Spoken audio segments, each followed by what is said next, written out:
Ahojte. Pozdravujem vás z krásneho Klagenfurtu, kde sme v rámci mobility projektu Erasmus Plus trávili krásnych 9 dní. Bývali sme v hoteli Weidenhof spolu s našou sprevádzajúcou učiteľkou Jarmilou Hirošovou. Ako študentky 3. ročníka odboru učiteľstvo pre materské školy a vychovávateľstvo sme mali možnosť tráviť čas na strednej škole BAföB. Taktiež si pozrieť priestory ich cvičnej materskej školy a pár hodín aj pobudnúť v triedách a vidieť systém rakúskeho vzdelávania. Táto skúsenosť nám priniesla nové poznatky, inšpirácie a nezabudnutelné zážitky. Ahojte, babi. Ahoj. Simonka, čo sa ti tu najviac páčilo? Mne sa veľmi páčila návšteva reptiliánskej zoo, kde boli rôzne plazy, pavúky, škorpióni a rôzne iné zvieratá. A mali sme možnosť aj si chytiť hada. Aký to bol pocit? Bol to príjemný pocit. Had nebol vôbec studený ani slízky, ako si veľa ľudí myslí. Lenka, zažila si tu niečo zaujímavé? Áno, hodinu výtvarnej výchovy na strednej škole pedagogickej, kde sme videli vlastne ich spôsoby učenia, aj ich pomôcky, ktoré používajú celú triedu a vlastne rozdiely medzi našim školským systémom a rakúskym. A ste mali možnosť si niečo vyskúšať, že vytvoriť? Áno, vytvárali sme si origami, z ktorých sme si vytvorili mikulášske čiapky.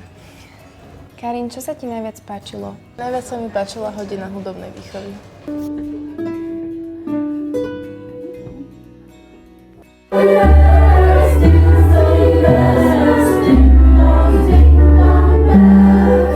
Ste naučili rakúskych spolužiakov niečo nové ako slovenskú pesničku? Neviem, či sme ich niečo naučili, ale určite sme im spievali 3 pesničky. Každý deň budú vraj Vianoce, rolničky a postavím si snehuliaka.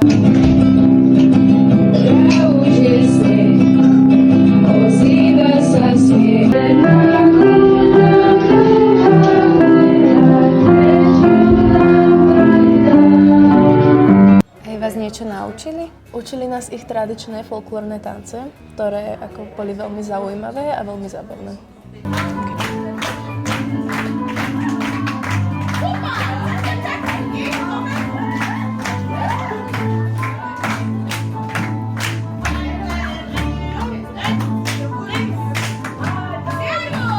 Miška, čo sa ti najviac páčilo? Tak okrem toho, že sme tvrdo pracovali na videách, ktoré sme tvorili, tak sme si boli pozrieť aj mesto.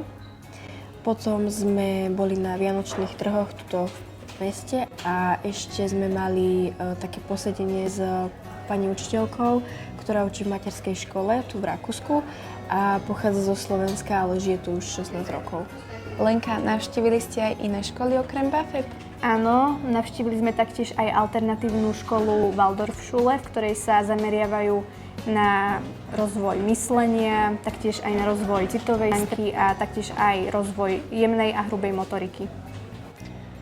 Chcela by si aj v takej podobnej škole možno pracovať?